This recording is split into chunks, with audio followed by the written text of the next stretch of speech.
안녕하십니까. 오늘은 우위암을 예방하는 생활 습관에 대해서 말씀드리도록 하겠습니다. 1년에 우위암으로 돌아가시는 분들이 한 7,500~600명 정도. 그럼 월로 계산해 보면 한 620~30분 정도가 된단 말이죠. 그렇기 때문에 우위암을 예방하는 것이 중요하다. 우위암은 우리 일상생활 속에서 예방하기가 아주 쉽다. 어떻게 우위암에 발생되는 요인들을 개선만 해주면, 확 바꾸기만 하면 여러분들은 우위암에 대해서 걱정할 필요가 없다, 이렇게 말씀드릴 수 있겠죠. 우위암에 발생되지 않기 위해서는 첫째 뭐예요? 우리가 가공식품 같은 걸 많이 먹지 않는다, 담배 같은 걸 많이 피지 않는다, 술을 많이 먹지 않는다. 이건 기본 아닙니까? 그 다음에 우리가 편식을 한다든지 과식을 한다든지 이렇게 되면 결국에 가서는 우위암이 발생될 확률이 높다, 이렇게 말씀드릴 수 있겠습니다. 그래서 매 끼니마다 5대 영양소를 골고루 먹는 게 제일 좋다. 왜 그러냐면 이 음식을 먹으면 우위 팽대부로 들어와서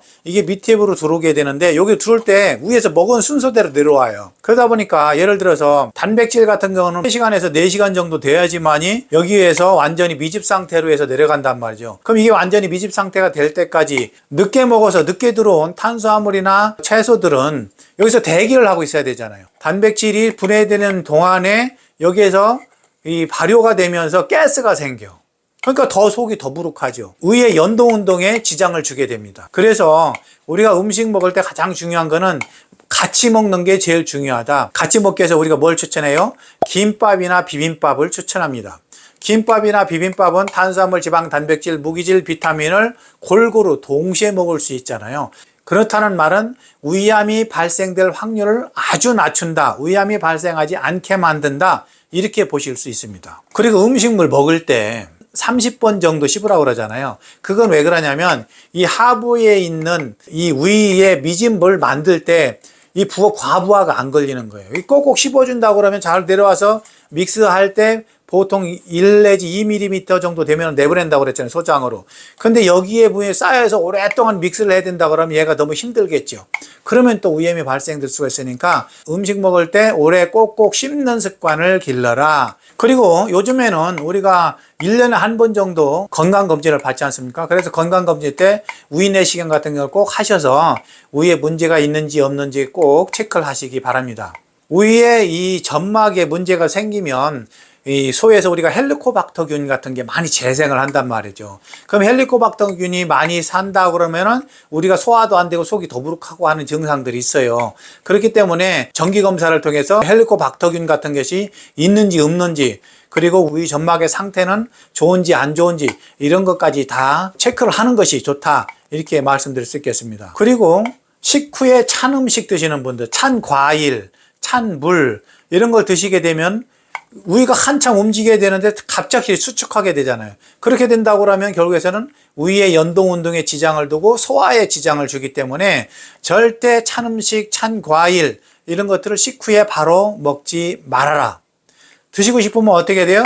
음식이 다 소화되고 난 다음에 그때 드시는 게 좋다. 그리고 과일 같은 경우는 특히 어때요? 냉장고에서 꺼내놔서 실온의 상태로 얼만큼 냉기가 가신 다음에 시기를 추천합니다. 식탁 같은데 이런 바구니를 놓고 그 위에다가 과일을 놔주세요. 그리고 그 상태에서 드시는 게 좋지, 냉장고 안에 꺼내서 바로 드시면, 특히 보세요. 레몬 같은 경우는 산도가 아주 강합니다. 우리가 위산이 산도 pH가 1.5에서 2 정도 되는데 레몬 같은 경우 2에서 3 정도 된단 말이에요. 그러면은 레몬 같은 경우 어떻게 생선 같은 거 해 드실 때 그 위에다가 이렇게 레몬을 뿌리잖아요. 그 왜 그래요? 소독하기 위해서 그래요. 산도가 강하기 때문에. 아주 강산이란 말이죠. 그래서 우리가 빈속에다가 이렇게 강산인 사과라든지 그 다음에 이런 레몬이라든지 이런 산도가 강한 과일들을 먹게 되면 속이 쓰림이 빨리 오게 되어 있죠. 그래서 이런 과일들은 어떻게 식후에 한 20~30분 정도 지난 후에 드시는 게 좋다, 이렇게 말씀드릴 수 있겠습니다. 어떤 분은 과일을 식전에 드시라고 하시는 분들이 계세요. 이럴 때 식전에 먹는 과일들은 어떻게 돼요?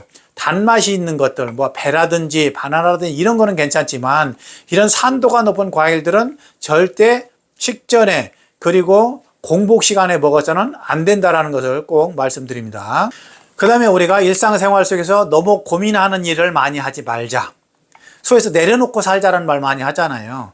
그것처럼 너무 그 미래에 일어나지도 않을 일을 근심 걱정하는 거, 그 다음에 과민 반응 보이는 거, 그리고 뭐에 집착하는 거, 이런 것들은 위를 망가뜨린다, 이렇게 말씀드릴 수 있겠고요. 그 다음에 또 한 가지 불면증. 불면증이 있으면 위에 암이 발생될 확률이 높으니까 이런 불면증 같은 경우를 빨리 해소하는 것을, 그런 방법을 선택하시기 바랍니다. 가능하시면 식후에 한 2, 30분 정도 슬슬 산책하는 것도 좋겠죠. 그래서 위에 연동 운동을 도와주게끔 이렇게 만들고, 식사를 하시면서 뭐에 집중해서 본다, 생각을 많이 한다, 이 얘기는 뭐냐면 위의 기능을 떨어뜨린다, 이렇게 말씀드릴 수 있겠습니다. 그리고 식후에 바로 운동하시는 거, 이건 절대 금물입니다. 이런 것들을 하지 않기를 바랍니다. 그래서 우리가 일상생활 속에서 이렇게 간단한 것들 바꿔주기만 해도 우리는 위암을 예방할 수가 있다, 이렇게 말씀드릴 수 있겠습니다. 위암이 없는 건강한 생활 하시기 바랍니다. 감사합니다.